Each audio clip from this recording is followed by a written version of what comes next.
I'm going to do a prayer of gratitude, and then a review of what is energy healing, and then a little review of yesterday's session, and then we'll dive into today. And we left yesterday's session with a bit of a cliffhanger, so I'm looking forward to getting some resolution on some of the questions that we were working on then. All right. Thank you, everyone, for being with me. Thank you to the source of creation for being everything, for being this life healing webinar, for being all of us participating together, for being all of our ancestors and the role of the ancestors in the presence of the physical form and everything else we inherit from them.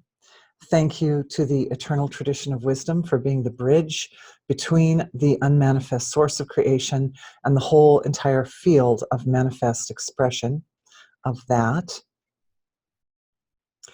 Through us blessing our session with the ability to work concisely and efficiently, we want to go right into the core or seed of the most important areas of concern associated with perception, cognition, and memory.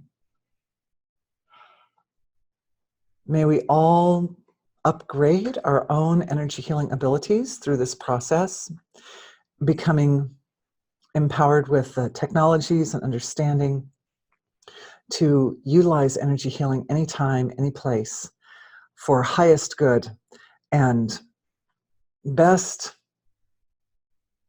frictionless flow of the source of creation through to the material, the most expressed material level of creation. Thank you, everyone. All right. Okay, so what is energy healing? What is energy healing? Energy healing is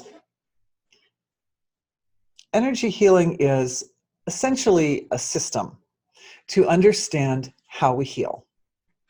And everybody heals, and healing tends to take place in a fairly spontaneous manner.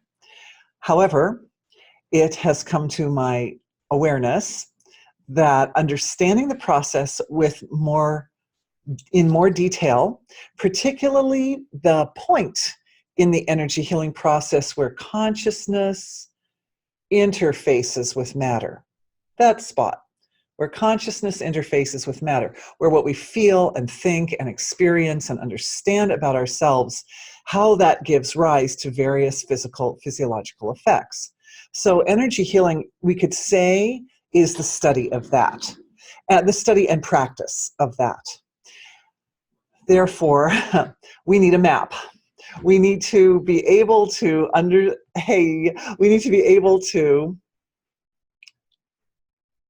define what is happening at that junction. What is happening at that point where consciousness becomes matter? So, energy healing is for understanding that and then integrating that understanding by leveraging that on the level of experience and using attention, which is consciousness, to move in. We're all experts at focusing our attention, right? So that attention moves in and affects some part of the physical body by appealing to that area, by falling into that area, by landing upon that area. And as awareness does that, it brings the qualities of the source of creation, which is unbounded and pure potential and all solutions and all knowledge. So it brings those qualities into an area of the body, because we know, as I mentioned right at the beginning of this description, what's energy healing? Our bodies do heal spontaneously, but sometimes they don't heal as fast as we like, or sometimes they don't heal, something isn't healing nicely. And so the whole premise behind energy healing is to increase the chances of success for complete and total healing. All right. And to do it. So that's the description. Okay, what did we do yesterday? Yeah, we've been talking about perception, cognition, and memory. And yesterday's session was more balanced towards healings for perception. And that's what one of the principles of this group work that we're doing is that when we bring our attention together as a group, we are creating the healing effect for everyone. And just to summarize that healing, because it was very interesting, I felt that the gist of it was the establishment of the relationship between ourselves as individuals and the area of consciousness which is responsible for the perceptual process and for the senses of perception, the avenue of awareness. So relationship was established. In that relationship, in the establishment of that relationship, we're also opening the door to establishing relationship within ourselves with all the different intelligences that oversee all the different areas of our physiology. These, I'm calling them intelligences as if they are separate, but they're not separate. That's really important. It's a kind of a quantifying effect that's going on. We talked a lot about this tide that resides at the finest level of creation. And one of my friends who offered the concept of the tide, I appreciate them for doing that for me. And this tide, it rolls back and forth between the wholeness and the parts. Wholeness and parts. So we spent some time going into that and seeing how that tide expresses the nurturing quality of the mother of creation and is very much responsible for the dynamics that support the manifestation of all material expression out of non-material quality-less being.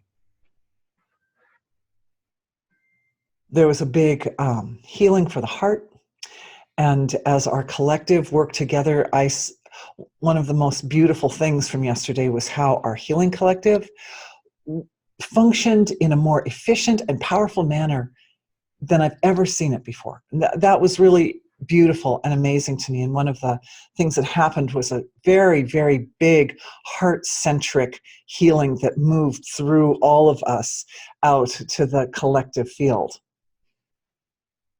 It's doing a lot of healing. And that actually ties into a question that came in. We've got a few more questions than usual. And as I said, we kind of left yesterday's session with a cliffhanger. So I want to go back and address those questions that we left slightly undone first.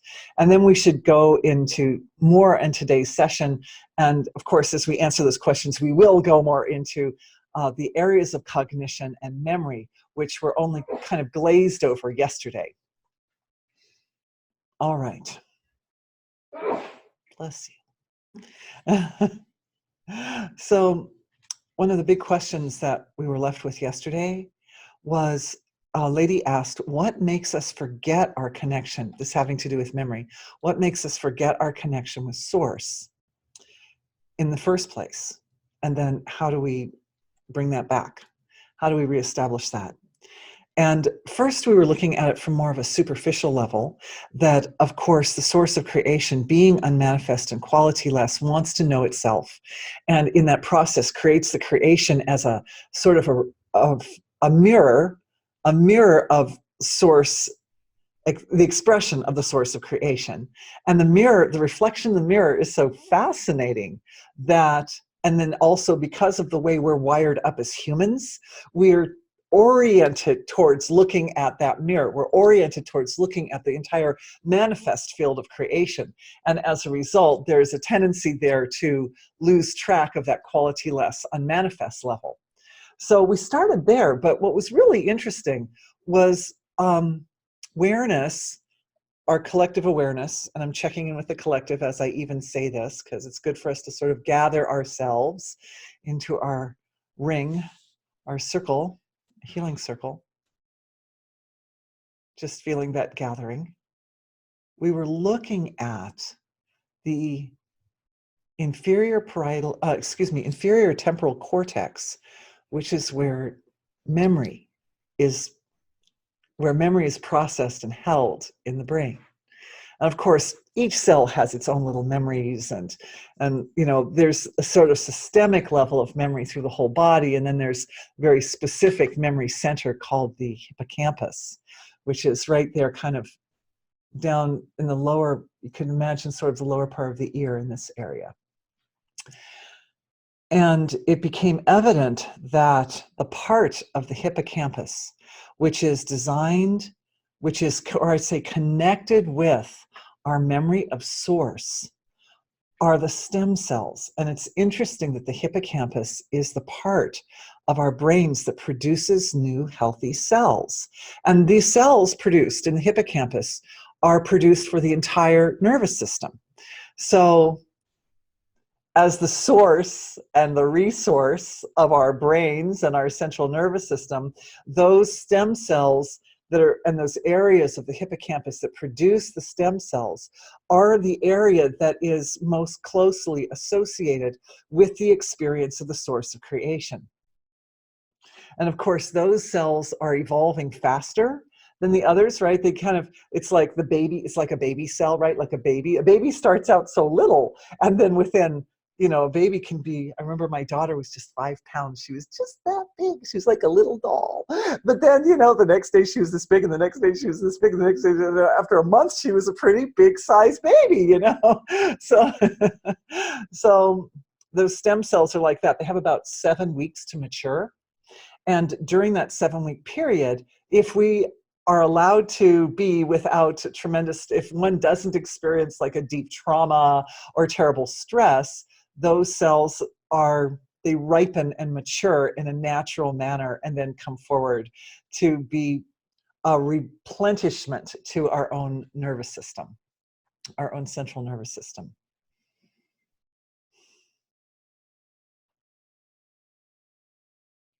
So we're just looking in at that area, the hippocampus area, and the stem cells that are produced there, and the parts of the hippocampus that produce stem cells. And I haven't read a lot about that, so I don't know if there's like an actual little spot in there. It looks to me as if there are a series of areas. There's one particularly near the front. This is just what it looks like, where the stem cells are produced, but there are other spots going back like them. It reminds me of a shell, but a certain particular type of shell. So maybe I'll make a note to find a picture of such a shell on the internet and send it to all of you. Anyway, so more than one location ultimately. And the other thing that I was just noticing is that memory is also held at a systemic level in the physiology. So every cell has a memory, every organ has a memory, and those memories are held in place more closely by the intelligence in those organs and in those cells. So memory is also administrated. We could say that memory is administrated at the level of the body's intelligence as well, in an overall effect. So both of these areas come into play with regards to the reawakening and re-enlivening the memory of the source of creation. I'd like to look then at the intelligence of that specific area where the stem cells are produced. Answer coming back, well, stem cells are produced in other places too. Well, that's true. Like in the bones. Bones have lots of stem cells, and there's an area right behind the sternum. Behind the sternum.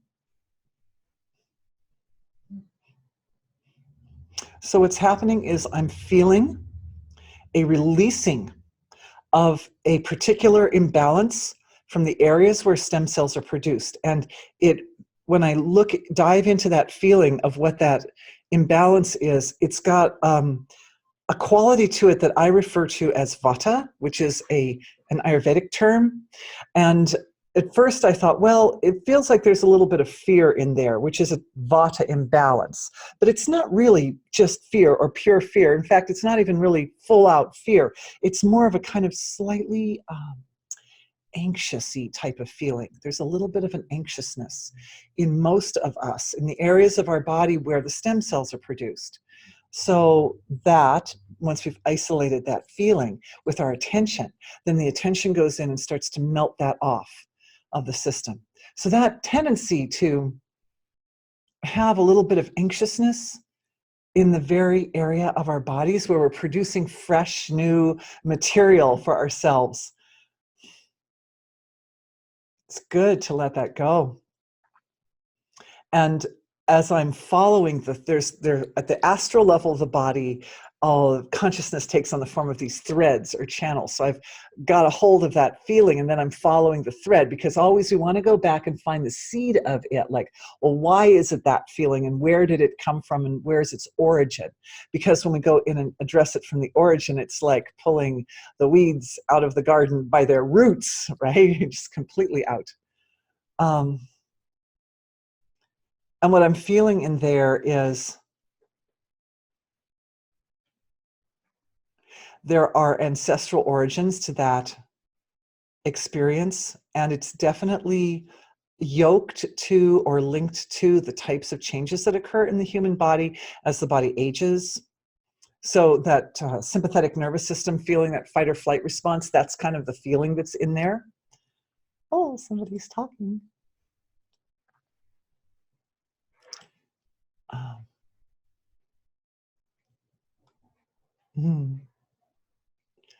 Beautiful, sweetheart.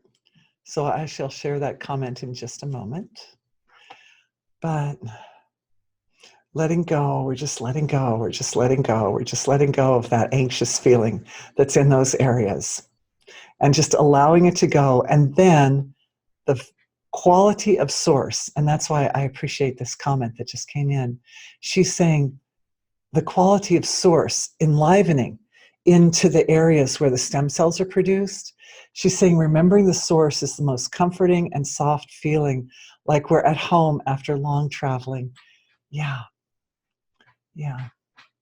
And I don't know about you guys, but since I've been working with the parasympathetic nervous system, I've been experiencing that home after long traveling feeling, like coziness. And so more at increasing amounts and increasing quantity during the day. So very, very grateful for that. Very grateful for that. And that I appreciate you guys so much because of bringing it up and verbalizing it. Also, the woman who just wrote this and verbalized it, I have great respect, because it's not even her native language. This is someone from Europe who's coming in and having described it that way. But she's offering her, through the context of English, she's offering a description of the actual energy frequency that is the light medicine that's healing those areas of our bodies that produce stem cells. It's that feeling of coming home after a long journey. It's that feeling of security and safety and comfort and ease. That delicious rest that you get on like a winter night, you know, and the night is so long and it's nice and cool. It's that sweet feeling. And of course, that feeling is a byproduct of an activation of the parasympathetic nervous system. So what that shows is that by doing the energy healing, we are affecting that system of our physiologies, and it's coming more online and it's getting stronger. The more we use it, the stronger it gets, like a muscle, even though it's not a muscle. It's that the recognition of the feeling produced by the parasympathetic nervous system supports its enhancement and sustainment. It integrates it so that it's more accessible. It's like no problem, right, to imagine fight or flight experience. It's like, oh yeah, in a heartbeat, I can picture what it feels like to be in fight or flight mode. And then just picturing it sort of starts to create. But then parasympathetic is a little more subtle. It's a little more delicate, but well worth cultivating. So as a collective, we're cultivating that. And I'm seeing, I'm seeing a more sophisticated functioning within our healing collective, that as we're talking about this and working up this energy of the parasympathetic nervous system, it's circulating through our healing collective, and each person adds an angle of their understanding and experience of it to that circulation of the feeling, enhancing it as it goes, so that each of us benefits from that enhanced perspective, or I'd say comprehension of the way the body functions when the parasympathetic nervous system is in full bloom and full healing mode. And what I'm understanding from it is that that also has its own full-bodied intelligence, representative of intelligence, or we could say administrative intelligence in the body. And so as that quality becomes enhanced through our work, it also, you could say, it comes to life. We could say it comes to life. It becomes more animated, and it becomes an expression of ourself that we can appreciate on the level of the heart. We can cultivate and find a space in our own hearts to hold for our relationship with that aspect of ourselves, so that it's honored, so that it always has a place. This is part of the integration process. And did I say that yesterday's session focused especially on integration? Yes, I did, and I'd like to say a few more things about that in a minute. But yes. So there's more, I'm actually feeling now within our collective more releasing. So something more is being released. And it feels as if those are discordant feelings connected to and associated with times in our own history when we weren't as aware, or we weren't as self-loving, or we weren't as connected in with ourselves as we are now. And it's a little bit feels like some remorse is also kind of being sort of like opened up or awakened and then released. Of course, the antidote to remorse, the antithesis of remorse is forgiveness. So what's happening is both remorse and forgiveness at the same time. And that remorse and forgiveness, as it comes together and creates a form of wholeness within us, is reflecting into our ancestral archive, where the seed of that anxiety was born. Okay. So that brings us to the resolution or conclusion of that healing process that we were just in. Beautiful. Good job, everybody. Good job. So the ancestors, forgiveness, we adore them. How could they have done better in their lifetimes? They were functioning under compromised circumstances. One can hardly imagine what it would have been like to birth 18 children and have to chop wood and carry water every time you wanted to cook a meal. Could you imagine how they even did it? So anyway, bless their hearts. Bless them all. Bless them all. Bless them all. That blessing is going directly into the core of the ancestral archive, and it's creating that feeling of coming home for them. And it's establishing it, it's integrating it. So beautiful, so beautiful, so beautiful. You know, I'm realizing that one of the things about energy healing is it's a little more overly balanced on the side of integration necessarily than on the side of expansion of consciousness experience, which brings me to a really important question that came up this morning, which I think this would be like the perfect time to address it. So this is a question that came in from Bali, and I doubt they're with us right now because I think it's like the middle of the night where they are. But anyway, I was talking about how people use various technologies in order to expand their consciousness, but that these do not always integrate that experience in a concise or efficient manner. So what's happening is it just gives them kind of like a woo, big expansion of consciousness and then flat. Could I please recommend technologies that integrate and advise on those to be avoided? And so that's the first part of the question. And I actually was a little bit avoiding, pointing fingers, because right now there is a very big a fad-like surge of interest, at least in America it seems to be, and also it's quite prevalent on the internet, of people using hallucinogenic drugs in order to have experiences of expansion of consciousness.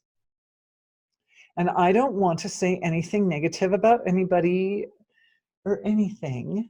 So, because everything has its place in creation.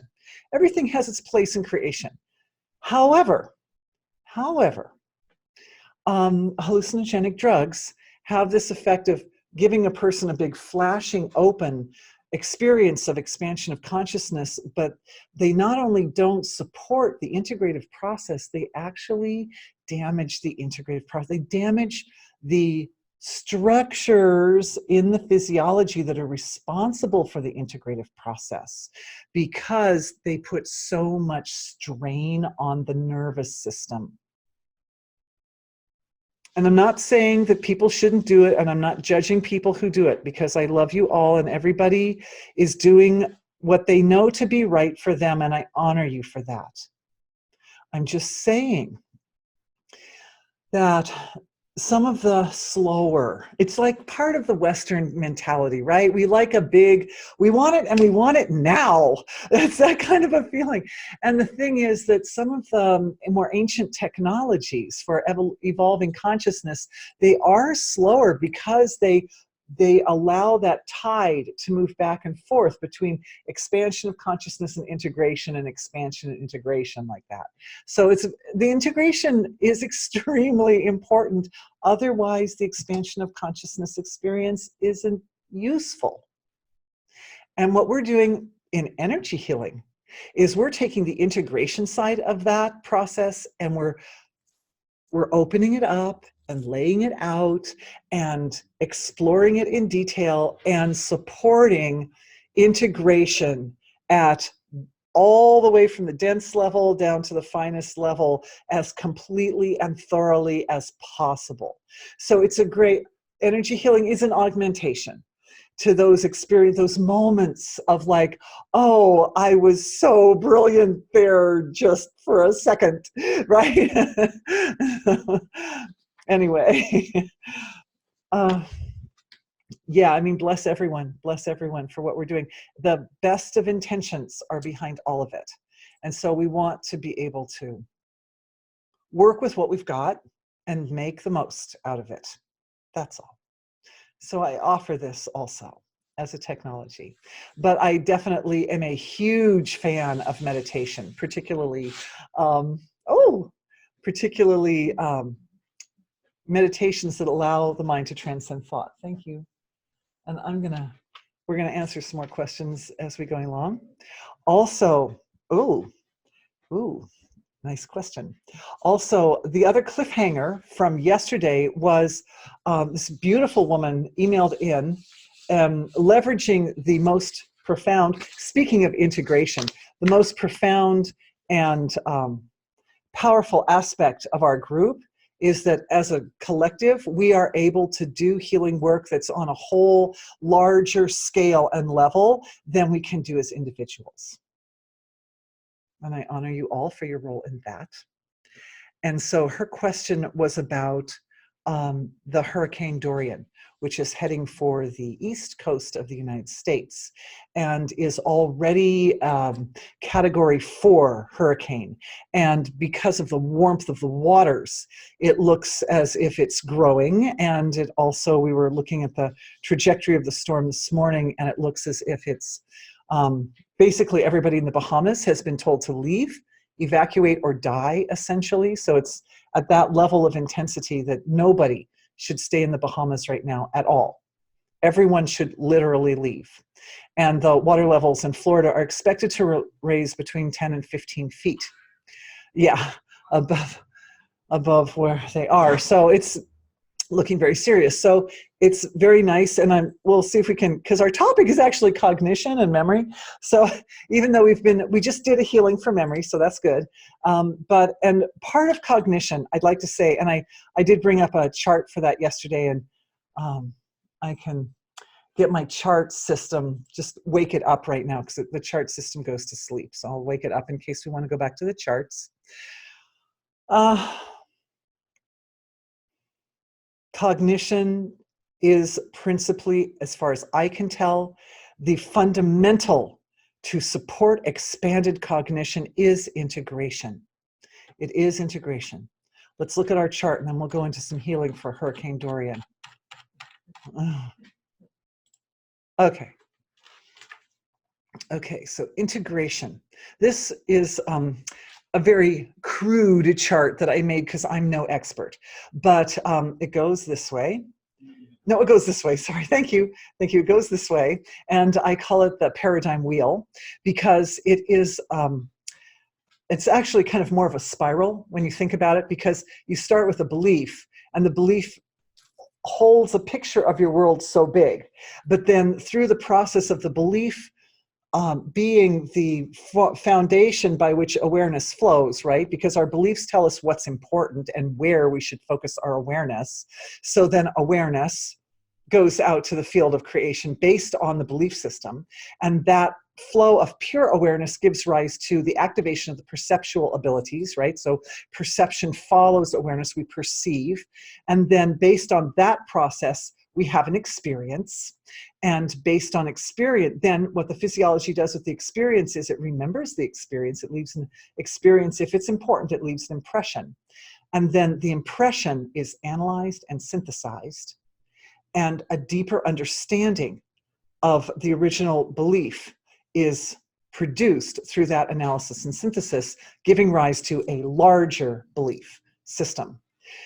The process of integration, as far as I can tell, and I took a deep dive on this, is taking place in this area. It takes place between perception and analysis and synthesis. And analysis and synthesis itself is really the very structure of the integrated process. It's a both inward and outward stroke of intelligence. Analysis, of course, takes a whole picture and it breaks it into its constituent parts. That's that, what do we say, the tide that goes back and forth between wholeness and the parts, right? So it takes the wholeness and it breaks it into its constituent parts so that the parts are small enough that we can look at them and understand them. And once we feel satisfied that we really understand all the parts, synthesis is used to reconstruct the wholeness out of those enhanced parts. So we could say, so at first I was thinking, well, that's where integration happens and that's it. But then I realized, no, because in perception, what we're doing is we're connecting the inner field of our own being, our consciousness, with the field, the relative field of creation. So there's a kind of a connection that's being made there through the senses of perception and through the perceptual process. So I would say that perception itself also had, and yesterday we talked about that in more detail. You can go back to yesterday's video to look at that broken down analysis and synthesis of perception as an expression of integration. Cognition is essentially connecting the dots. That's what cognition is. Cognition happens when you connect the dots. And when the dots get connected nicely, you have an aha experience, right? It's like, oh, this connects to that. That makes sense. So we can even say there's a kind of an integrative axis that runs across the middle of this loop. That makes more sense to me. Thank you for the light of your awareness. Aha! Some dots just connected. That I was thinking, well, all of this is integration. But really, it looks to me more like this is the core of the integrative process. Because these two values are really deeply enmeshed in connecting the wholeness and the parts. Mm, mm, mm, mm, mm, mm. Yes, That feels right. All right. Thank you. Thank you, everyone, for helping to shine your light so that that makes more sense than it did before. All right. So let's go to Hurricane Dorian for a moment, and we will now go into the experience and impression side of that process, of that integrative cognitive process. What we're doing then as a group, and I'm just holding space for our group at first because I want to be sure that we do what you want to do. We do this your way. We do this the way that our collective wants best to do it. I mean, I have my own preconceived beliefs and ideas, right? But it's not about Dorothy's ideas.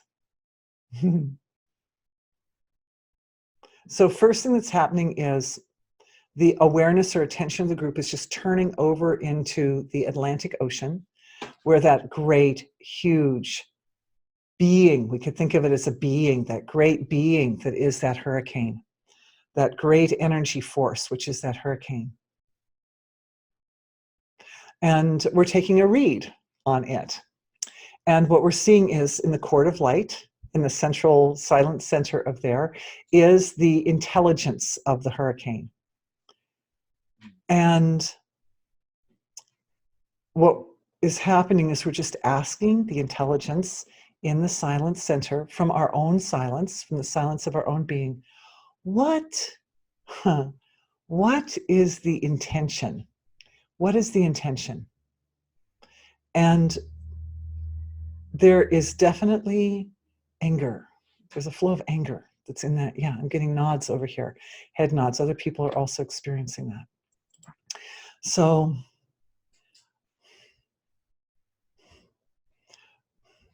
good that we just had that healing, that ancestral healing, where we found that the remorse and the forgiveness come together, because the remorse and the forgiveness together as a wholeness is an antidote for the anger. It is. There is also like a promise. No, we better stay with the remorse. I was going to say a promise to like do better, right? To be more oriented, to be less violating natural law, but I don't feel that the collective consciousness of that area is quite ready to do that yet. Doesn't feel ready, so that's okay. We're going to stay with the forgiveness and remorse. We're going to stay on that axis. And we're just going to offer that wholeness of that premise or that principle of remorse and forgiveness into the heart of the hurricane to support some softening. The other thing is, okay, this is interesting. It's very interesting for me, you guys, because I'm used to reading energy fields of people, right? People come and they don't feel well, and I look, and there's always a cord, there's a central cord of energy, that silent center of us. But when I'm seeing this cord in the middle of the hurricane, it's not fully integrated. It's not fully connected to the center of the earth. It's really, and when you see a human like that, that means death. Because a human, our cords come all the way through our body, and they anchor down into the core, the heart of Mother Earth. And with that anchor, we are anchored to our lives and to this relative material level of expression and experience. And when the individual is ready to leave, they're ready to go and no longer be in their body, that cord like pops up from the core of Mother Earth, and it comes up and up and up and up and up and up and up and up and up and up and up and up and up and up, and it comes out like that out the crown of the head. Now, Hurricane Dorian, is it? Dorian. Okay, so Dorian, we'll call it Dorian. Dorian's cord doesn't go that deep. Dorian's cord looks to me that Dorian's cord is going through the mantle, and then down, it's got roots down into the area below the mantle of the earth, and into that sort of fiery, deep area, that molten area of our earth. And my understanding and experience is that Earth's intelligence has these three layers. We've got our human intelligence on the surface and all the corporeal beings on the surface of the Earth, and we're all custodians of the Earth in different ways. The whales are great custodians of our Earth, right? They're toning, they're singing to the Earth all the time to help her stay in balance. At the area of the Earth's crust and Earth's crust, and then also some into like some of the stones and some of the plants and rivers and so that come up to the surface, is another layer of life force on the Earth, which are less manifest than us. And I think of those as Earth Devas, and we work with those a lot. And this is obviously an Earth Deva of some sort, but its root goes into the area below that. And that level of being of the Earth is a much older form. We could still, I guess we could call them all Earth Devas, but I tend to delineate a difference between the sort that are more involved with the changes that take place on the surface and those that are involved deep inside, because the deep inside ones have much subtler physiologies, and they live a lot longer and are much more involved with the larger effects that take place, such as the relationships between our Earth and the other planets and the stars and the sun, and how she's tilted on her axis, and just things like larger effects. We could say also custodians as far as archivists of Earth history, all the history of the whole story of the Earth's formation and all the life that's ever been and so forth is also contained at that deeper level. That's where the cord of Dorian is anchored, which means that that level of our Earth's intelligence is feeling a little miffed at the moment. So we need to go there and work with this deeper. My daughter, when she was tiny, she and her little friend would go on adventures in the field of consciousness, and they said they dived into the center of the Earth, and they met the ancient ones called the Gelden, and they brought back songs and legends and all kinds of amazing. We don't remember any of them now, but at the time it was a fascinating journey for me to hear the girls as they returned from their journeys and told of the Gelden. So I tend to call those deep beings in the Earth the Gelden, because that's what they said they called themselves. Anyway, yeah, so it's good to have a name, right? It helps. Now, what I'm seeing there is mostly bliss. Even though we're saying there's some anger element that's coming up through that cord, I'm seeing the life force that's there at that deeper level of Earth. Mostly bliss, mostly untouched by all the hubbub that takes place on the surface. But awakening, sending a sign, a signal to the surface to awaken our awareness of the importance of the changes that are taking place and the delicacy of our reality here. And all of us that are in this session, of course, wouldn't even be here if we weren't painfully aware of that. But there's enough of the collective, in the collective of humanity, that's not. So my question is, I feel this is the question right now, is how can those individuals who are not connected in to the larger intelligence of our Earth and the larger intelligence of themselves to realign those cords of light within themselves with their own cosmic potential in an integrated manner, so that we are all as a collective fulfilling our duty or our dharma, so that the intelligences that are kind of like teachers to us, they're like teachers, that they can feel that the lesson is learned and no longer necessary to put that little fire under us to get things moving and to get a big transformation going in a lot of people's lives all at once. We like the transformation, but we don't like it to be suffering, right? That's the main thing. So how do we do that as a collective? I'm just pouring my awareness back into our collective, because we do have the answer. Even if Dorothy doesn't have the answer, you guys, we all together have the answer.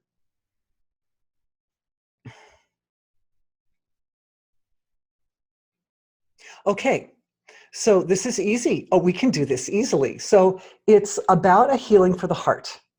And the healing for the heart, as we touched on just briefly yesterday when we were talking about improved perception and refined perception, is that one of the great keys to refined and expanded perception is evolution of the heart.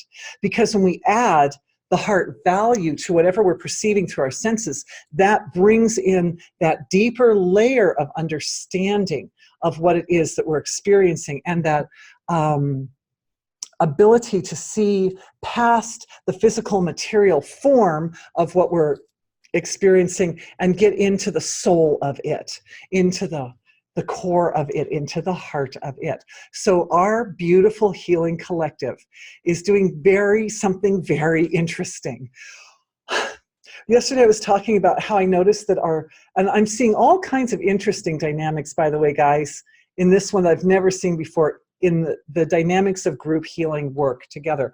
But as I mentioned before, we have this ability to face inward toward the center of our group when we're doing healings for ourselves and our ancestors. And then sometimes we turn around and we face outward when we're doing healings for the collective. But what I'm seeing happening here is the tide that rolls between the wholeness and the parts is actually rolling within our physiologies, and it's rolling between inward and outward. So we've got an inward-outward flow that's occurring. And what that flow is doing is it's nourishing the heart value both from the outside in and from the inside out. That means our adoration and our desire to support and help all the people and all the plants and all the ocean animals and every being that could possibly be affected by this devastating hurricane. Our desire it starts activating the heart of our whole collective, and that flows out to that field. But their existence as an expression of divine being, their existence, whether they recognize it or not, their existence as divinity is causing a cultivation of our hearts, so that the ability of our hearts to recognize and find the source of creation in manifest forms. Even, what was I reading yesterday? A mass murderer was recently arrested in Florida, and they think a lot of people, and so, I mean, people, these are the people that we're healing, right? These are the people in whom we are finding divinity. We are finding even in people who don't find it in themselves, who don't know it. We find that spark of divine life, right? That spark of self, that spark of self, even a tiny, tiny spark of self. And what's happening is this incredible heart flow, which is produced by our group, is able to go out and find that spark in each person. And no matter how small that spark is, it's creating the little wave. It's creating the tide, back and forth and back and forth. And what that tide does is it integrates. And it integrates experience of wholeness with the parts.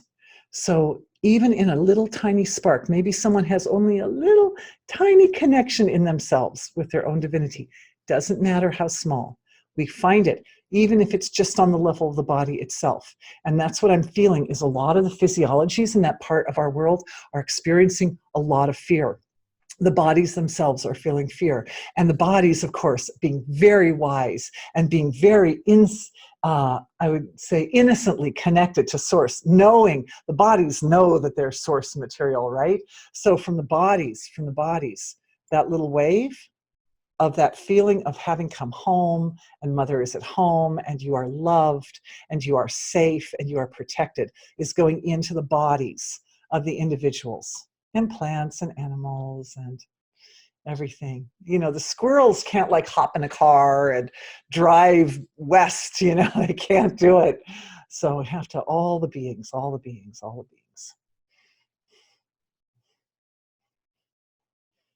And so that's what we're doing, is a little adjustment. It's like the heart of our healing collective can talk to the bodies, the physical bodies.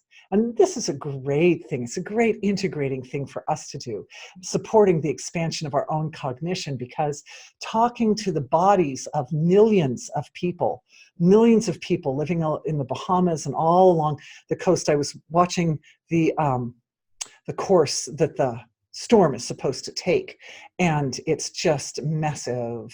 By the time it hits Canada, it's as large as like half of the United States, north to south. It's predicted to be quite massive. So there. So it means a big coming home, a big mother's coming home to the heart of love and the heart of mother, and the safety and security of knowing that the coming home process fulfills the intention by which the storm was created in the first place. The storm was created because too many people weren't coming home. Too many people were not finding their way to connect with their own source, to connect with source and feel established in that as themselves. And so everybody gets to come home. And I'm feeling now that wave is so big. It's so big. Our wave has the privilege of being big enough that it's as big as the storm that's coming. And here's the best part, you guys. The intelligence in Earth's core, which is where the anchor of the storm is sitting, that level of intelligence is well aware of the work that we are doing. And we also, our healing collective also has its own cord that reaches down to that level and says, look, this is the solution that we've found, and we feel this solution will really work. And will you stand with us? Will the Geldans stand with us and support that healing going out to the people along the eastern coast? For those of you in Europe, if you're not familiar with the demographics of the US, is the most highly populated part. Next to California coast is also super highly populated, but east coast of America, very highly populated area of the country. And I'm just feeling that beautiful tidal wave, that hurricane of love moving over there and connecting into everybody's cords. And we're checking cords all along the East Coast. Everybody's cords, making sure everybody's anchored and stable, feeling strong, feeling clear, releasing all that anxiety and fear from those physiologies, so that the coming home the fear ends up being leveraged as the implement or the instrument by which coming home occurs. It creates the antithesis of it, right? And that helps people. Then they create wholeness. You've got the fear, and then you've got the coming home. And they are the two polarities between which the whole divine expression exists.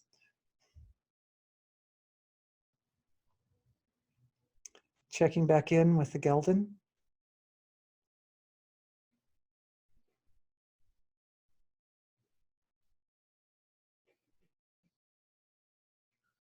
They're saying this timing of this is very good, and that it may be necessary for us as a collective, or for the people of Earth as a collective, to understand and adopt some guidelines for working with them, and to be working more closely in the future as it's possible for us to adopt these guidelines. So can we receive a download, please, for those guidelines? Thank you. Yes, we can receive that download. Our healing collective can start by receiving that download.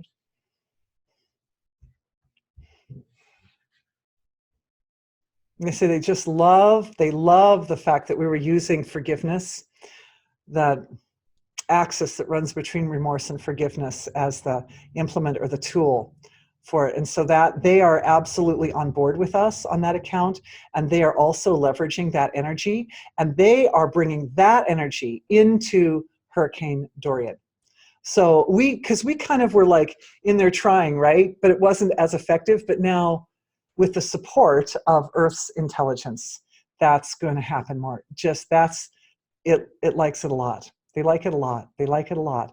And my question is, can that quality of remorse and forgiveness that's flowing in there, can that be in there in the heart of that structure until the structure is able to resolve that anger, resolve that. And I would like to add one more thing as long as we're here. Let's add some cold anger. And the lady who asked the question pointed out that it's the heat in the oceans that's responsible for the hurricane being so large. Cold anger, of course, is the use of anger in a very tightly defined context, moving with measured regularity and extremely fine discrimination, so that the anger targets precisely that area that needs to change or transform, and it doesn't overblow, and it doesn't hurt the innocent like that. That it means the silence has to be more silent, and the silence has to integrate. That's the integration of expansion of consciousness.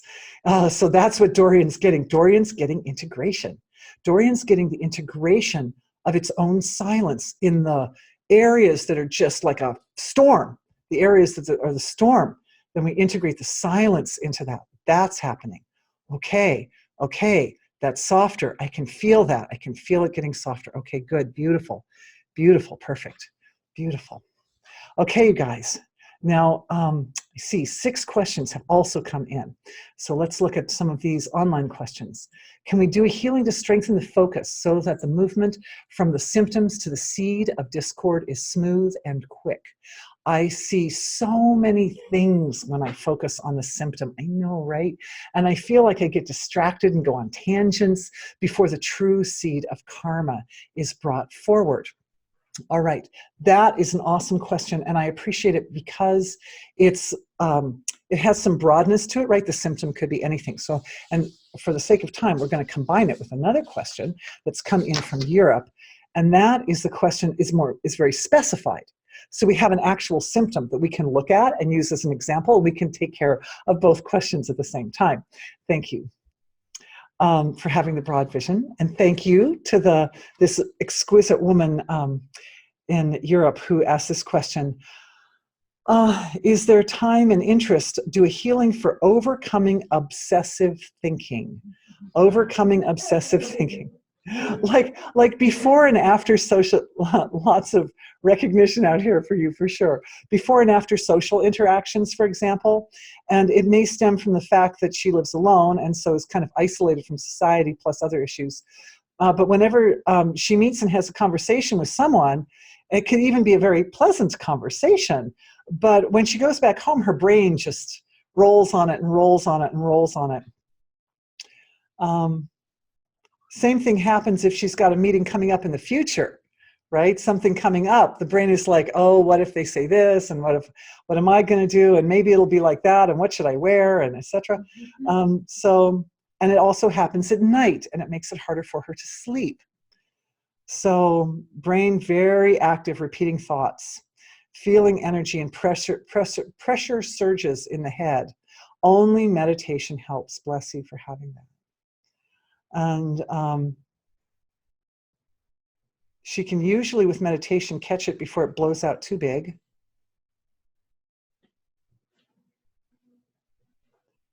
Okay, it feels sometimes like it's not even her own brain, but just it's just like almost from another location, everything going wild. All right.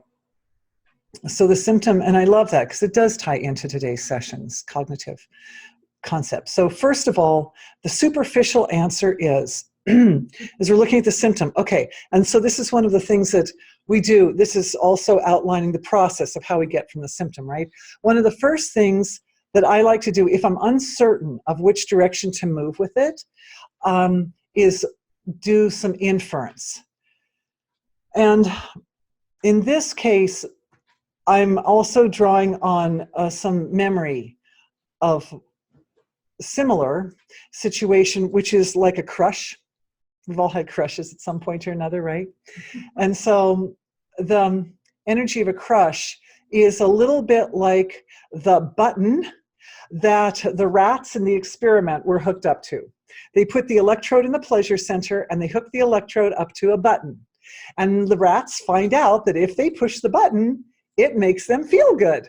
So, of course, the rats sort of lose interest in doing anything else in their lives than just pushing that button.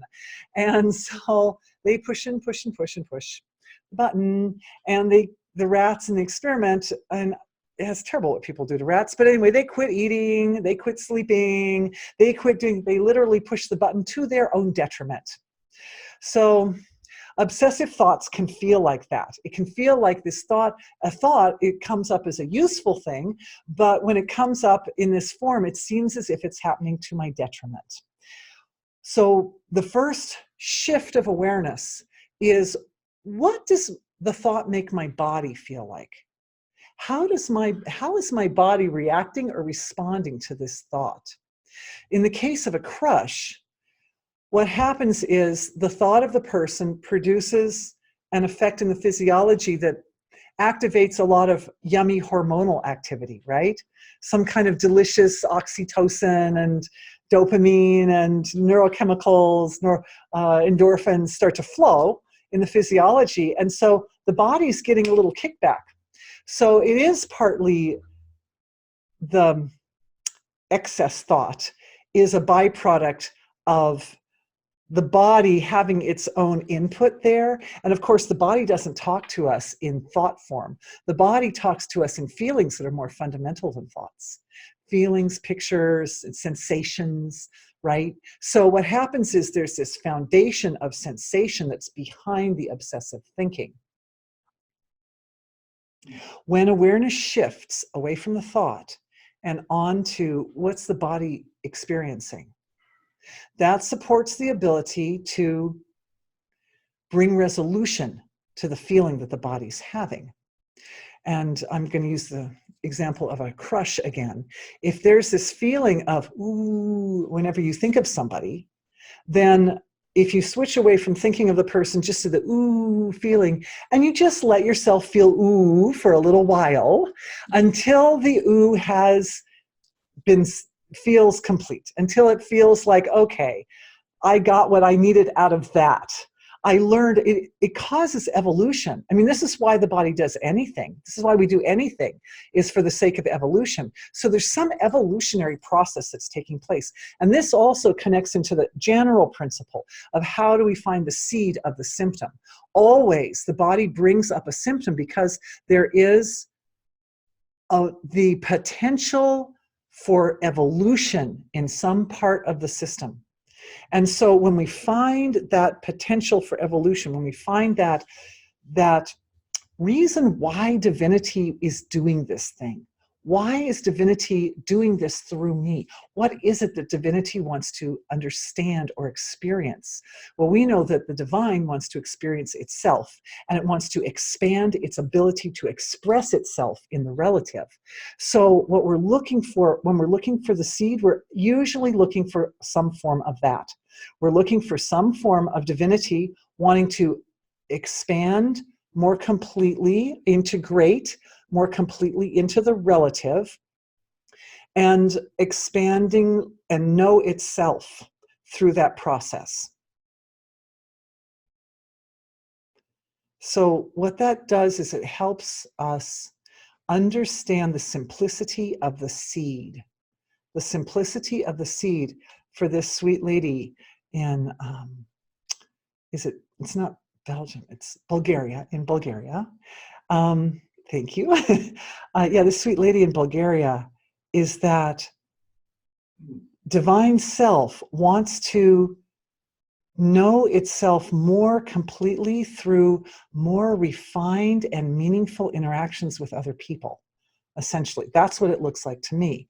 And so there's an interaction that happens on the surface, and then there's this process of going in and sort of after the fact or before the fact, refining the interaction. And that's what you're essentially doing when you're obsessing on interactions with other people, is you're going back and you're refining your own understanding and experience of what happened. And the refinement is a byproduct of movements of the heart. an experience of the heart. So the fact that we're all in this webinar together and we're doing this huge healing that we did for the Hurricane Dorian is part of our way of integrating expanded capacity and wisdom and profound expression of divinity through the heart. So our hearts evolve, and then the interactions with others are spontaneously more nourishing and meaningful and valuable and successful. All right. So I hope that helped. There's a whole bunch more questions. Here's another one. Here's another one from here. This is one from the room. The plant medicine might be useful, but might not integrative. Purification is often the goal. Right, so I think that was a comment based on healing for the Hurricane Dorian, is that part of the goal is purification, and I agree with that. But the purification is for the sake of the awakening and the integration of the awakened experience. So I would say probably a lot of people, this is, like I said, this is a huge collective effect that's going on in the West right now. I don't know what it's looking like exactly in Europe because I don't have my hand on the pulse of it in Europe as much. But I know that some of the laws are a little more lax about hallucinogenics in Europe, particularly like in Holland, I was reading. So as a result, what's happening is a lot of people are having incredible experiences. It's like a hurricane. That's what that kind of experience is. It comes in and it just whooshes through you and it blows your mind and it blows you out of the waters, and it's incredible. And then it kind of leaves devastation in its wake. So devastation with regards to the ability to integrate the experience. So integration, the fact that all weekend we have been working on integration means we've essentially been working on this all weekend. Thank you all for doing this with me together. Okay, next question up top. I'm not sure if there's a connection yet, as I've been working on my parasympathetic system more. Most surprisingly, I have a regular nightly challenge of falling asleep at night, and it takes me hours. All right. I really appreciate that you brought this up, because this question, your experience, it ties into my experience too, that we came across in our healing webinars. We've come across this principle of parasympathetic nervous system about 2 webinars ago, I think, the second previous one from this one. And what I noticed was the feeling of the activated parasympathetic nervous system was very intimately connected to the ability of the body and the whole self to sort of settle down in sleep. And my experience was that because of the meditation and also experiencing that parasympathetic feeling during meditation, and also keeping an eye out and opening up to it during waking hours as well, that the parasympathetic nervous system seemed to be increasing in its the integration of its capability in the body. And an incident occurred here at our place so that I changed my sleeping location, because I was sleeping under very compromised conditions for years, really compromised. I had a big open window directly over my head, and our neighbors, we just got some new neighbors recently, which is what initiated that, are outside their house smoking cigarettes and whooping it up pretty much every night. The cars, engines, and everybody's going all over the place. And I just thought, there's got to be another place in my house where I can sleep that I don't have a wide open window. It's a big window too, right over my head. You know, I need to kind of like be able to bring my energies in and close in. And I found such a place.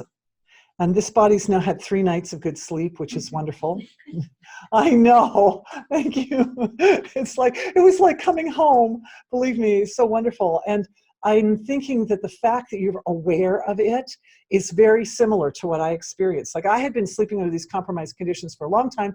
I knew the conditions were compromised, but I thought, you know, I can put up with it and it's okay. And, you know, we'll live with this one. After all, I have pretty much the whole night is witnessing anyway. So it's not really like normal sleep. It's all lucid. So maybe that's just my fate. That's my karma. That's what I'm up for. But the awakening of the parasympathetic nervous system pointed to, it's like it activated this body awareness that my potential for deep, good, really nourishing, delicious sleep is greater, and that with a small change, I could be having that sleep.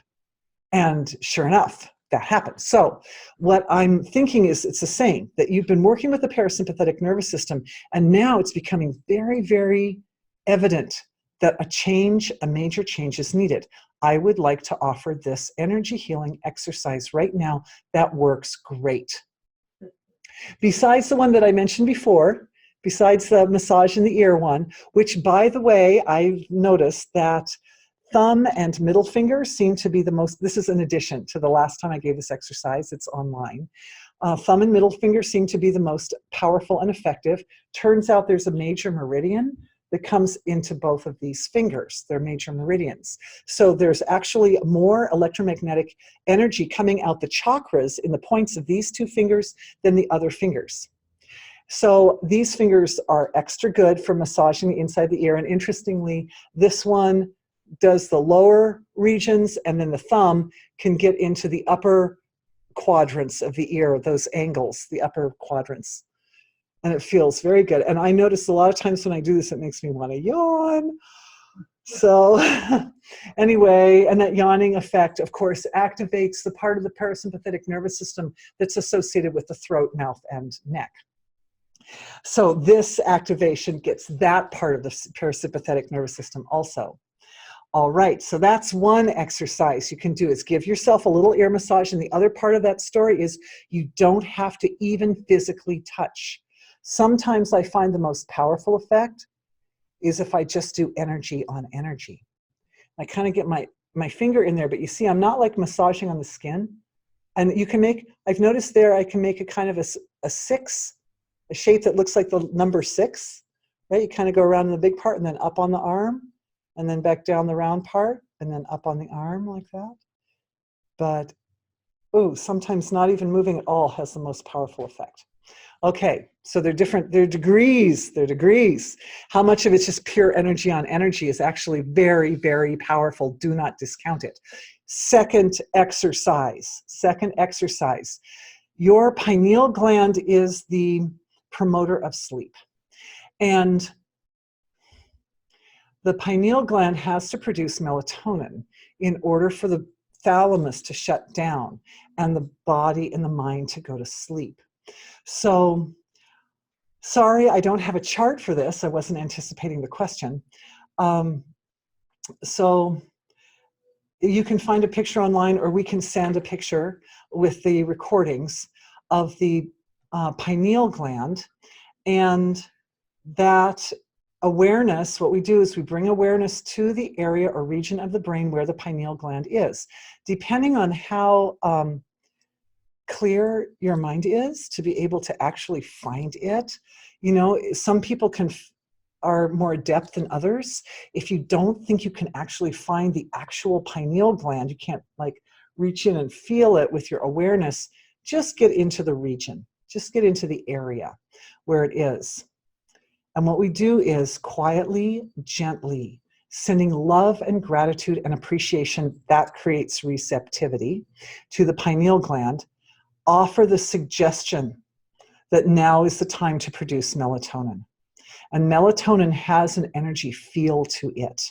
And if you're not sure, you're familiar with that feel, let your heart, let this area, you can even put hands, it's kind of hard to, when you're sleeping especially, to kind of get your hands up here on that area of the body, but you can put your hands here. And you can put attention on the pineal gland and ask the heart to send the right energy frequency, the energy signature of the melatonin, to produce it. And then the attention is the carrier. The attention carries the energy signature of the melatonin to the pineal gland. and starts to produce that sleep effect. And I found that exercise, that second one that I just mentioned here, usually works within about 3 strokes for me. Even when I was sleeping with the window over my head, about 3 strokes, and I had it. I was usually off to sleep, off to dreamland. So let me know how that goes. Email me and let me know if it works, how it works for you, or if you have any other further questions about it. Here's another question. I'm most interested in needing memory healing. Please spend plenty of time on that. Don't forget, thanks. Oh boy, here we are at the end of our, yeah, actually we did a big healing. We did a big healing for memory right at the beginning of our session based on the question from last night. So I think we'll consider that having fulfilled. Can you please comment on memory impression, seeds of impression from the past incarnations that affect us now, and do a healing for the ones that are not helpful? So, okay, moments of past incarnations that were rough, that were difficult. What happens is when the individual is in a moment of trauma, the tendency is that the soul kind of reaches out. There is a tendency to kind of just expand out in all directions, kind of crying for help, essentially. And one of the things that will happen is the soul will reach into its own future. And we've even done that. We've even leveraged some of that technology in these energy healing sessions so that we can draw upon the wisdom and the knowledge and the resources that we have in the future to help us out in the present. The difference is that when we're doing it in these energy healing sessions consciously, intentionally, then it's done in a very clean manner. We reach to the future, we get the information we need, we integrate it, and it's done. But from the past, when us in the past have undergone traumatic experiences, it's not done in such a conscious way. It's more done in a sort of frantic, like emergency, I'm just reaching out for help anywhere I can get it. And so what happens is the soul from the past will create a thread or channel of consciousness that reaches into the future and kind of grips. It can grip a part of one's own self in the future. And that also is part of the dynamics of karma, are also sort of tied up with that.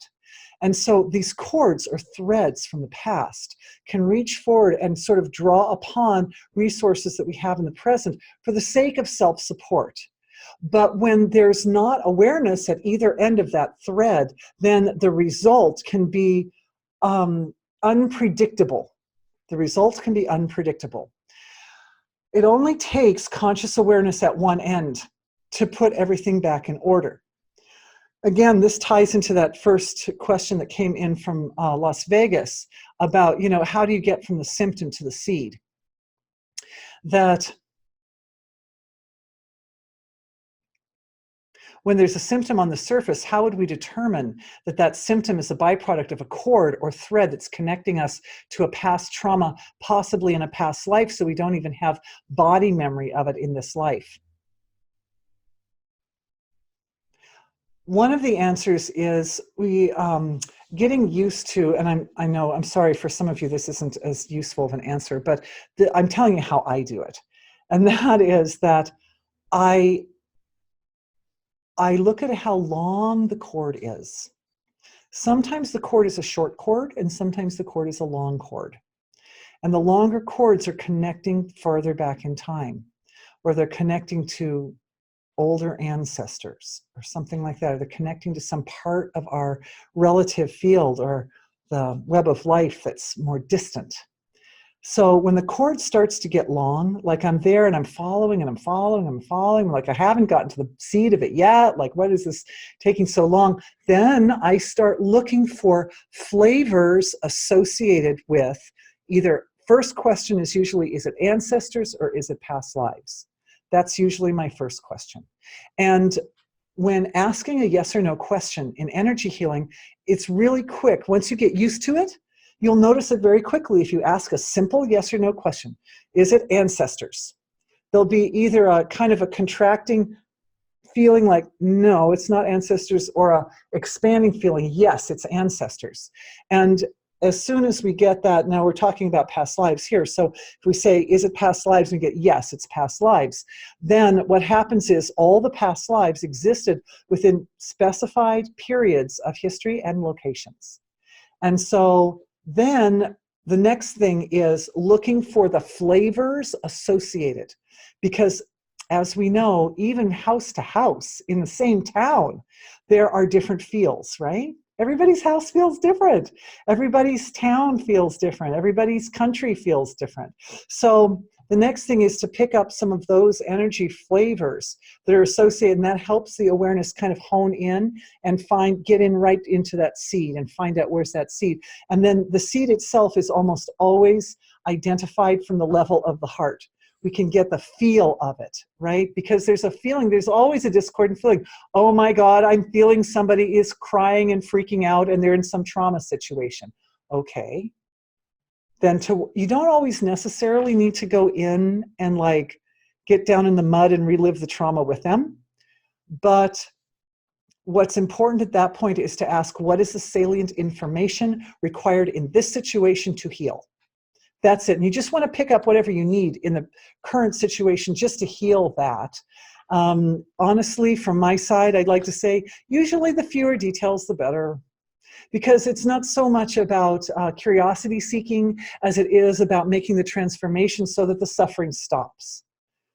Okay. So I hope that answers, I answered that as fast as I could, and we're already at 20, and there's like a bunch more questions. And I love you guys, and I want to answer all your questions. So I promise, first of all, thank you for bringing the questions in the question and answer box. I promise I'll read them. And I think I've got some questions from a previous webinar that I also need to. And so I will talk to my husband about best way to upload or send specific information about the questions, which I did not yet answer, to all of you. Thank you for them. And thank you for being with me. And it was a very lively session today, and I'm really grateful. I'm grateful so much from the bottom of my heart for your enthusiasm and for your interest in the questions. So I will honor those. It's my desire to honor them. And so grateful to all of you for being with me, and so many of us, all of us together, to our whole healing circle, just taking a moment to thank our healing collective and thank it for the beautiful work that it did today, and thank the Geldin and our connection to the Earth's intelligence and the opportunities to do those big healings with the massive intelligences of our Earth to support evolution for all the beings on Earth. That's just so, so precious. It's so precious, and it literally wouldn't happen without all of us together. So thank you all for that. And I look forward to seeing you again soon. Bye.